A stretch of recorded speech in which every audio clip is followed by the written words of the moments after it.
সালাতে দোয়া কবুল হয়। সালাতে দোয়া কবুলের তিন জায়গা। একটা হচ্ছে তাকবীরে তাহরিমার পরে আমরা সানা পড়ি না, আমরা তো একটা পড়ি, আল্লাহর হাবিব সুন্নাহ এবং নফল নামাজে আরো পড়তেন সানা, ওই দোয়া কবুল হয়। দুই নম্বর জায়গা সালাতে সেজদায় পড়ে দোয়া করলে কবুল হয়। আকরাবু মা ইয়াকুনুল আবদু মির রাব্বিহি ওয়া হুয়া সাজিদ ফাকসিরু ফীহি দুআ।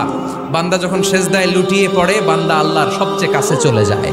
কিন্তু বিশ্বনবী বলে সেজদাটা তোমার রবের কুদরতি পায়ের উপরে পড়েছে। সেজদায় পড়ে দোয়া করেন। সালাম ফিরানোর আগে বিশ্বনবী দোয়া করতেন, লা ইউসাল্লিমান্না আহাদুকুম হাত্তা ইয়াতাআওয়াযা মিন আরবা'a। আল্লাহর হাবিব বললেন, চার জিনিস থেকে পানাহ না আছে আমার কোন উম্মত যেন সালাম না ফিরায়। তারা যেন পড়ে আল্লাহুম্মা ইন্নী আউযু বিকা মিন আযাবিল কবর, আউযু বিকা মিন আযাবি জাহান্নাম, আউযু বিকা মিন ফিতনাতিল মাহইয়া ওয়াল মামাত, আউযু বিকা মিন ফিতনাতিল মাসিহিদ দাজ্জাল। আল্লাহ কবরের আযাব থেকে বাঁচাও, আল্লাহ জাহান্নামের আগুন থেকে বাঁচাও, আল্লাহ জীবন